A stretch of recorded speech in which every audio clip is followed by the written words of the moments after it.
So, getting into the DX Commander stuff, how long have you been designing and selling the DX Commander? Okay, I mean, that's actually a good story. So, am I on screen, Bob? Oh, there we are. Hello. Hello, everybody. Hello. It's a good story, this, because when Wendy and I went to Bude, and a couple of videos about that on my channel.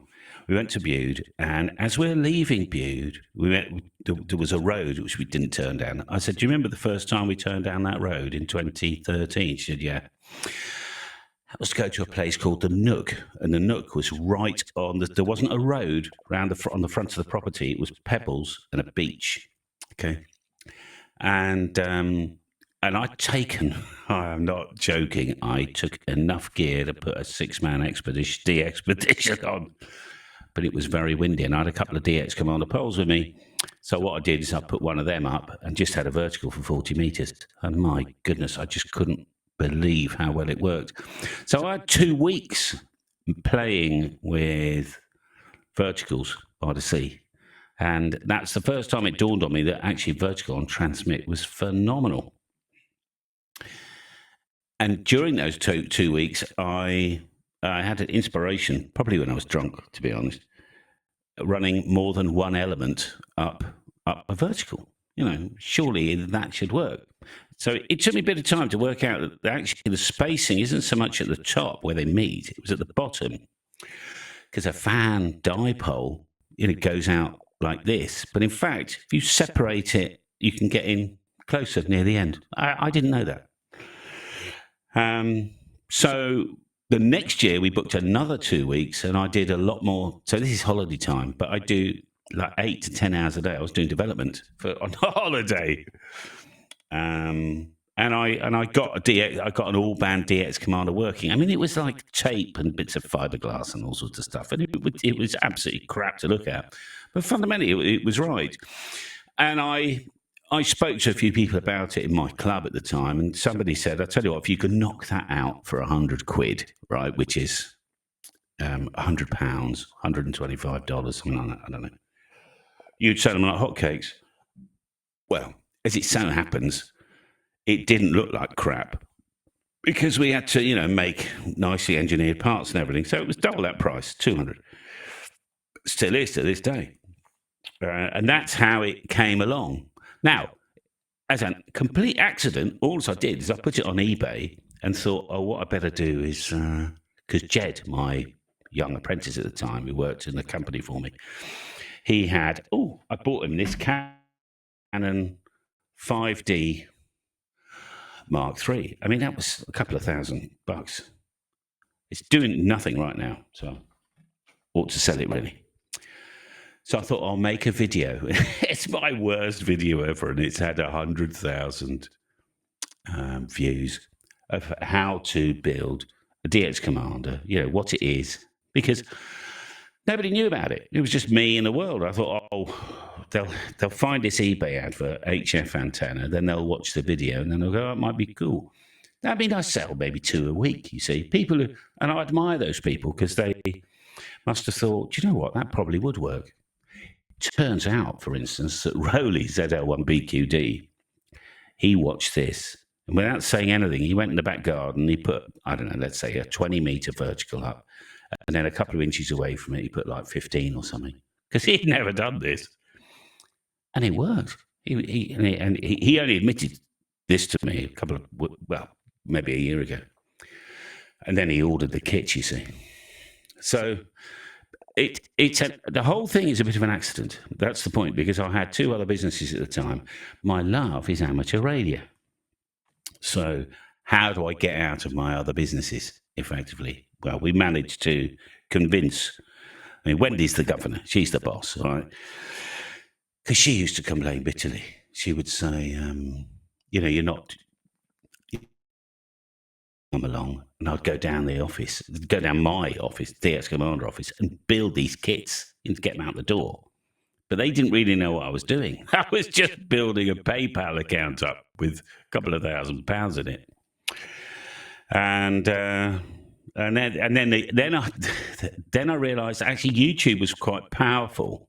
So I've stopped advertising on eBay now, and I still haven't had time. We've got this development website, dxcommander.com, and but I just haven't spent any time on it because I am so busy. Somebody asked me the other day, in fact, it might be one of your questions, Bob, you meant to me that you were going to ask me tonight.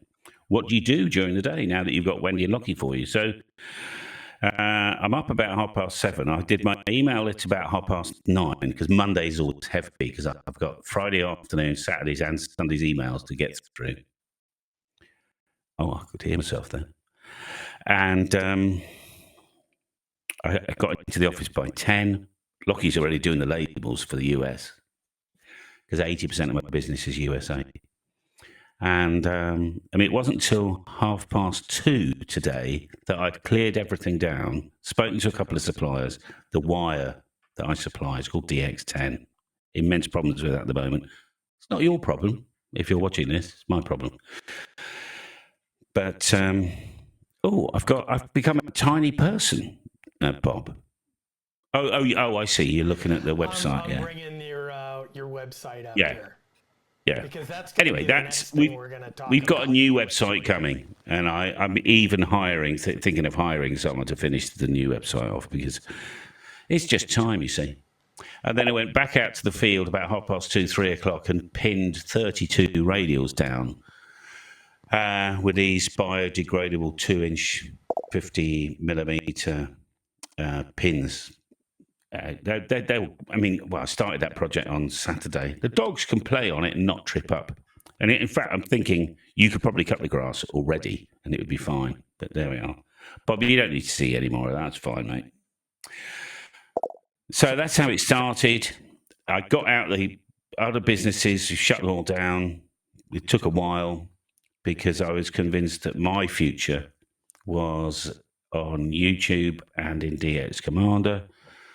And yeah, do you know what? I only say this a couple of times, to be honest, Bob, but there's people like you and your supporters and my supporters on YouTube and Jason's and Josh's and that sort of thing. I mean, the product wouldn't, and my YouTube channel, I wouldn't have the confidence if it didn't work, right? The thing is, the product just works. And I don't feel I discovered it. I think it was there to be discovered. The laws of physics are the same in this universe anyway.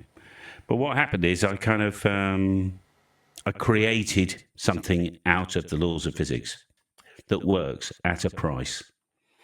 And it gave people the confidence at the right price to be able to buy one, put it up, and have some fun with it. See, I don't know about you, Bob, but my first antenna was all sorts of rubbish. I mean, the best thing I had actually was a 40-meter loop with a 4-to-1 balun, and that did all bands from 40 meters upwards, really. But there's some people now who are getting licensed to buy a DX Commander. To be honest, they don't know how good life is. I mean, they're really spoiled because it's probably the best transmit you'll ever get without buying a tower, I've probably answered 3 or 4 questions there. You probably have. Okay, we got to get to a couple of super chats, and I'm gonna do it a little different because somebody bitched and said I got to get a new sound, so we're gonna use a new sound. Oh, okay. First off, Christiana. Yeah, Callum's looking good, and hey, Bob. And then we got a question here from Andy Bronson, and you'll get applause too.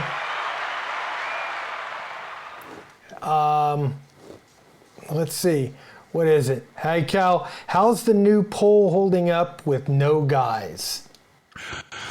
Okay, so regulars to my channel will know that the factory shipped me custom 10-meter poles to as a complimentary upgrade to those people that had what I call my original classic. I've got some photos in a minute, Bob, if people are interested.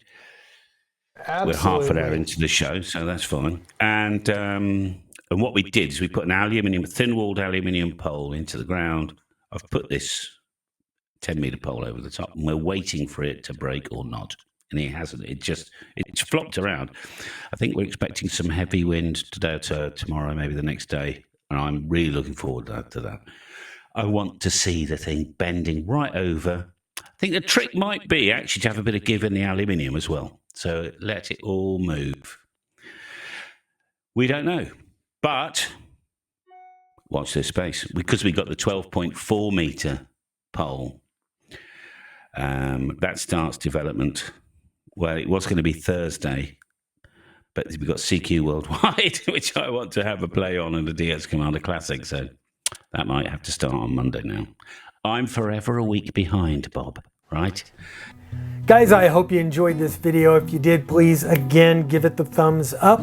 If you haven't already, hit that subscribe button. Hit that subscribe button somewhere down there. And leave a comment on this video, whether you liked it, whether you didn't, what do you use? And together, we could fool the YouTube algorithm into thinking that I'm popular once again. Anyway, guys, that's all I've got.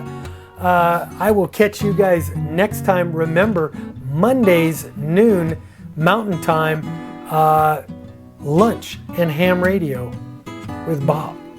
I'm Bob, K6UDA, and I'm out of here, 7-3.